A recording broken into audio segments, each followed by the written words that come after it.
આ 4 લોકોએ ભૂલથી પણ ન પીવું જોઈએ હળદરવાળું દૂધ, ફાયદાને બદલે થશે નુકસાન. નમસ્તે મિત્રો, ગુજ્જુ હેલ્થ ગુરુ ચેનલમાં તમારું સ્વાગત છે.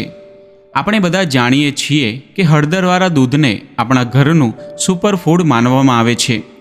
શરદી ઉધરસ હોય, દુખાવો હોય કે રોગપ્રતિકારક શક્તિ વધારવી હોય, દાદી કે નાનીની સલાહ હોય છે, બેટા હળદરવાળું દૂધ પી લે. પરંતુ ઊભા રહો, શું તમે જાણો છો કે આ હળદરવાળું દૂધ દરેક માટે ફાયદાકારક નથી? હા, કેટલાક લોકો માટે તે ફાયદાને બદલે નુકસાન પહોંચાડી શકે છે. આજના વિડીયોમાં અમે તમને જણાવીશું કે કયા 4 પ્રકારના લોકોએ હળદરવાળું દૂધ ભૂલથી પણ ન પીવું જોઈએ, અને આ વિશે આયુર્વેદના નિષ્ણાતો શું કહે છે તે પણ જણાવીશું. તો વિડીયોને અંત સુધી જોવાનું ચૂકશો નહીં, અને જો તમને માહિતી ગમે તો લાઇક, શેર અને ચેનલને સબસ્ક્રાઇબ કરવાનું ભૂલશો નહીં. ચાલો શરૂ કરીએ. સૌથી પહેલાં ચાલો સમજીએ કે હળદરવાળું દૂધ આટલું લોકપ્રિય કેમ છે. હળદરમાં કર્ક્યુમિન નામનું સક્રિય તત્વ હોય છે, જે બળતરા ઘટાડે છે, રોગપ્રતિકારક શક્તિ વધારે છે અને ઘણી બીમારીઓ સામે લડવામાં મદદ કરે છે. દૂધ સાથે મળીને તે એક પાવરફુલ ડ્રિંક બની જાય છે, જે શરદી, ગળામાં ખરાશ કે સાંધાના દુખાવામાં રાહત આપે છે. પરંતુ મિત્રો, દરેક વસ્તુ દરેક માટે યોગ્ય નથી હોતી. હળદરની તાસીર ગરમ હોય છે અને તે લોહીને પાતળું કરવાનું કામ પણ કરે છે. આ ગુણો કેટલાક લોકો માટે સમસ્યા ઊભી કરી શકે છે, ખાસ કરીને જેમનું શરીર પહેલેથી જ ગરમ રહેતું હોય અથવા જેમને રક્તસ્રાવ સંબંધિત સમસ્યાઓ હોય. તો ચાલો જાણીએ કે આ 4 પ્રકારના લોકો કોણ છે અને તેમણે હળદરવાળું દૂધ પીવાનું કેમ ટાળવું જોઈએ. નંબર 1, પિત્તાશયની પથરીવાળા લોકો.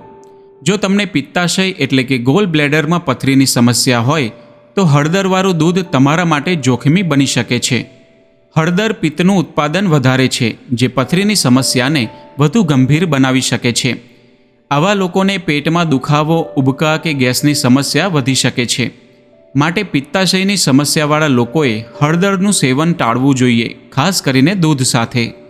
નંબર 2, લોહી પાતળું કરતી દવાઓ લેનારા લોકો. જે લોકો લોહી પાતળું કરવાની દવાઓ લે છે, જેમ કે એસ્પિરિન કે અન્ય એન્ટીકોએગ્લ્યુઅન્ટ દવાઓ, તેમણે હળદરવાળું દૂધ ન પીવું જોઈએ. હળદરમાં કુદરતી રીતે લોહી પાતળું કરવાનો ગુણ હોય છે. જો તમે પહેલેથી આવી દવાઓ લેતા હો તો હળદર લોહીને વધુ પાતળું કરી શકે છે, જેનાથી રક્તસ્રાવનું જોખમ વધે છે. આવા લોકોએ ડૉક્ટરની સલાહ વગર હળદરવાળું દૂધ ન પીવું જોઈએ. નંબર 3, ગર્ભવતી મહિલાઓ અને માસિક ધર્મ દરમિયાન.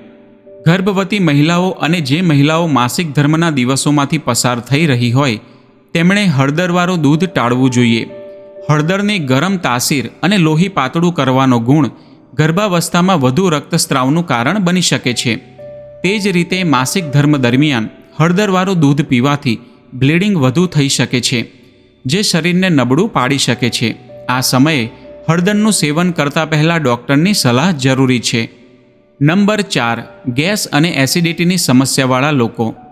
જે લોકોને ગેસ, એસિડિટી કે પેટની બળતરાની સમસ્યા હોય, તેમણે હળદરવાળું દૂધ ન પીવું જોઈએ.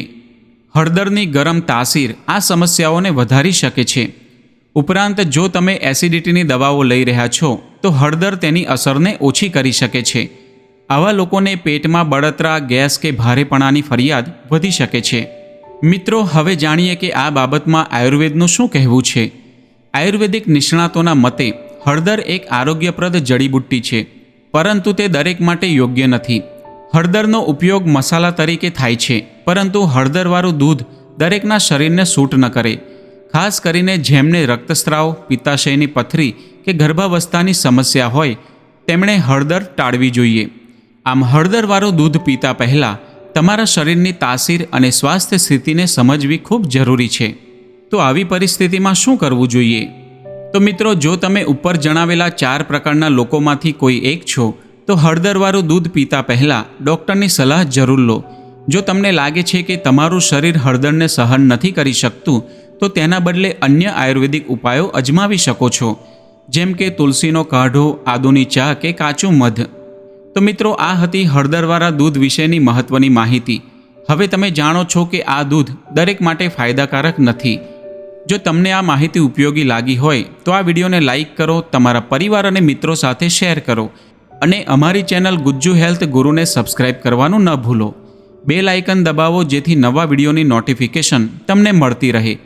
અને જો તમને હળદરવાળું દૂધ પીવાથી કોઈ સમસ્યા થઈ હોય તો કોમેન્ટ સેક્શનમાં તે પણ શેર કરો. વિડીયોમાં અંત સુધી જોડાવા બદલ આપનો ખૂબ ખૂબ આભાર. હેલ્ધી રહો, હસતા રહો.